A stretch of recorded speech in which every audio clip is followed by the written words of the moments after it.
السلام علیکم دوستو، آج میں آپ لوگوں کو جس عظیم شخصیت کے بارے میں بتاؤں گا ان کا نام ہے بابا بلے شاہ، جو ایک عظیم صوفی شاعر تھے۔ لیکن دوستو، ویڈیو شروع کرنے سے پہلے بابا بلے شاہ کا اصل نام عبداللہ شاہ تھا۔ آپ رحمۃ اللہ علیہ 1680 عیسوی میں مغلیہ سلطنت کے عروج میں اوچ گیلانیہ میں پیدا ہوئے۔ کچھ عرصہ یہاں رہنے کے بعد قصور کے قریب پانڈو میں منتقل ہو گئے۔ ان کے والد صاحب کا نام شاہ محمد درویش تھا، جو مسجد کے امام تھے اور مدرسے میں بچوں کو پڑھاتے تھے۔ بابا بلے شاہ نے والد سے ابتدائی تعلیم حاصل کی، بعد میں قصور جا کر قرآن و حدیث، فقہ اور منطق میں اعلیٰ تعلیم حاصل کی۔ قرآن اور ناظرہ کے علاوہ گلستان بستان بھی پڑھی اور ستاریہ خیالات سے بھی مستفید ہوئے۔ ایک خاص سطح تک حصول علم کے بعد ان پر انکشاف ہوا کہ دنیا بھر کے علم کو حاصل کر کے بھی انسان کا دل مطمئن نہیں ہو سکتا۔ روایت ہے کہ بعض برے حالات کی وجہ سے وہ اوچ گیلانیہ سے نقل مکانی کر کے ملک وال چلے گئے۔ وہاں بھی ان کی درویشی اور صوفیانہ مسلک کی وجہ سے انہیں امام مسجد بنا دیا گیا۔ کچھ لوگوں کا خیال ہے کہ حضرت بلے شاہ نے ایک کتاب نافع السالکین مرتب کی تھی، جس میں بلے شاہ کے بارے میں قدر تفصیلی نوٹ ہے، جس کے مطابق حضرت بلے شاہ کی پیدائش اوچ گیلانیہ میں ہوئی تھی۔ حضرت عنایت شاہ سے حضرت بلے شاہ کا تعلق بہت قریبی تھا، اس لیے ان کے ورشن کو قبول کرنے میں کوئی طرز نہیں ہونا چاہیے۔ اس قسم کا ابہام حضرت بلے شاہ کی پیدائش کے بارے میں بھی ہے، کسی نے تاریخ کا حتمی تعین نہیں کیا۔ خزینہ الصفیہ 1858 میں شائع ہوئی تھی۔ اس کے مصنف مفتی غلام سرور لاہوری نے حضرت بلے شاہ کے حالات کے بیانات میں ان کی تاریخ پیدائش کے بارے میں خاموشی اختیار کی ہے، لیکن 1750 میں ان کا سن وفات بتایا گیا۔ پانڈو کے لاہور سے 28 کلومیٹر دور قصور کی طرف جاتی ہوئی سڑک سے دائیں جانب 4-5 کلومیٹر اندر واقع ایک چھوٹا سا گاؤں ہے، جو آج بھی اتنا ہی پسماندہ ہے جتنا حضرت بابا بلے شاہ کے زمانے میں ہوگا۔ آج بھی لوگ کھیتوں کے بنوں پر بیکار بیٹھے ہوتے ہیں یا نوجوان مویشی چراتے ہیں۔ گاؤں کے وقت سے قدرے ہٹ کر حضرت بابا بلے شاہ کا موروثی گھر ہے، جس کی شکل بدلی ہوئی ہے۔ یہاں حضرت بابا بلے شاہ کی جوانی کا کچھ عرصہ بسر ہوا تھا۔ یہاں وہ مسجد بھی موجود ہے جس کے امام حضرت بابا بلے شاہ کے والد تھے اور جس کی تعمیر پانڈو خان نے کی تھی۔ حضرت بابا بلے شاہ اور اس کی دونوں بہنوں نے شادی نہیں کی تھی، اس لیے اس کے خاندان کا کوئی وارث نہیں ہے۔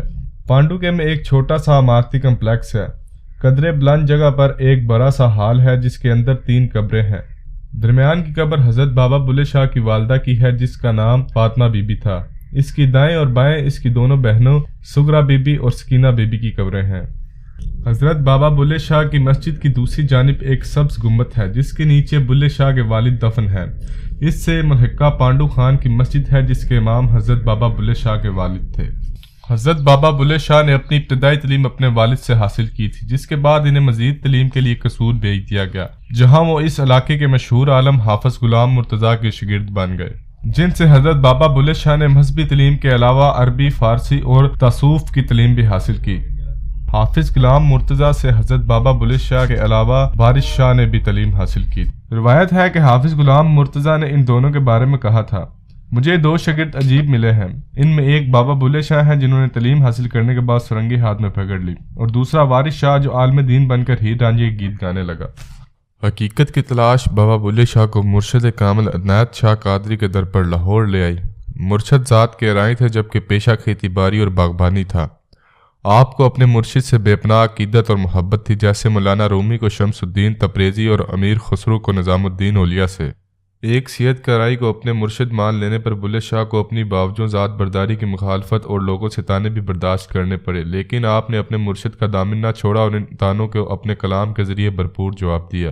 اپنی شاعری میں مذہبی ضابطوں پر ہی تنقید نہیں کرتے، بلکہ ترک دنیا کو بھی بھرپور انداز میں مذمت کرتے ہیں اور محض علم کے جمع کرنے کو وبال جان قرار دیتے ہیں۔ علم کی مخالفت اصل میں علم بغیر عمل کی مخالفت ہے۔ یہی بات انہوں نے اپنی کافیوں کے ذریعے سمجھانے کی کوشش کی۔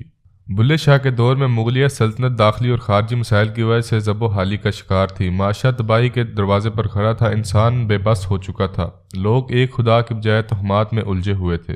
لیکن بابا بلے شاہ کو اللہ تعالیٰ کی طرف سے یہ خوبی عطا تھی کہ آپ فانی انسان کو تصویر کا دوسرا رخ اپنے کلام کے ذریعے سمجھانے کی بھرپور صلاحیت رکھتے تھے۔ انہوں نے یہ یاد کرانے کی کوشش کی کہ اے ابن آدم، تیری کوئی شناخت نہیں، تو کچھ نہیں، تو فانی ہے، تم گمنام ہے، مٹی کے ساتھ مٹی ہونے والا ہے، تیری کوئی حیثیت نہیں۔ بابا بلے شاہ بچپن ہی سے درویش شفت انسان تھے۔ یہ درویشیت ساری زندگی ان کے ساتھ ہم کلام رہی۔ بابا بلے شاہ کے اندر کی دنیا کی سب سے بڑی خصوصیت یہ ہے کہ وہ مسیحیت، روحانیت اور انسانیت سے مزین تھے۔ ہر وقت ان کی اندر کی دنیا میں رقص و ثروت کی روشنی پھوٹتی رہتی تھی، اس لیے وہ اپنے زمانے میں سب سے بڑے باغی اور انقلابی کہلائے۔ بابا بلے شاہ اس کائنات کی ایسی ہستی ہیں جو صدیوں بعد پیدا ہوتی ہے۔ بابا بلے شاہ ملامتی صوفی سلسلے کی ایسی کڑی ہے جن کا درس محبت، عشق، امن اور آزادی تھا، اس لیے وہ ملامتی صوفی کہلائے۔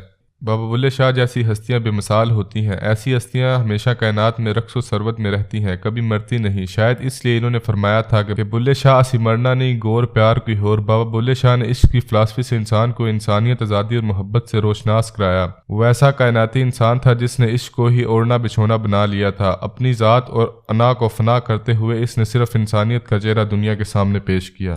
بابا بلے شاہ اورنگزیب عالمگیر کے دور کے چشمدید گواہ تھے، اس لیے مفتی اور ملا ان کے خلاف تھے اور فتوے دے رہے تھے، اسے کافر کہہ رہے تھے۔ ہر طرف افراتفری تھی، مغل سکھوں کو قتل عام کر رہے تھے اور سکھ مغلوں کو مار رہے تھے۔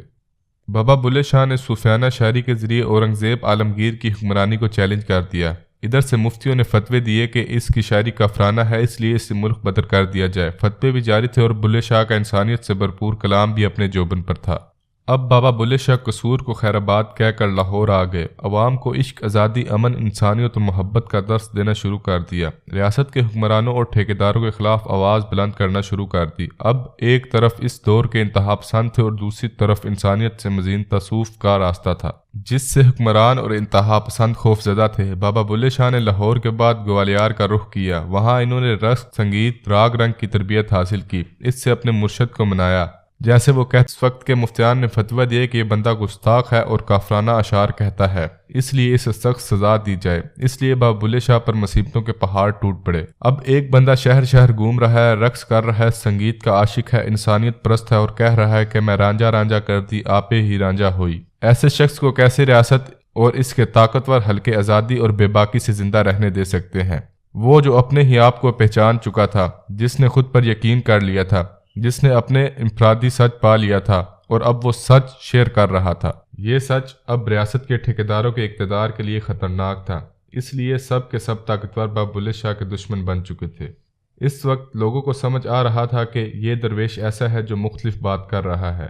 وہ لوگوں کو کہہ رہا تھا کہ لوگوں اپنے آپ کو جانو۔ وہ مفتیوں کے خلاف بات کر رہا تھا، ان کے اصولوں اور ضابطوں پر سوال اٹھا رہا تھا۔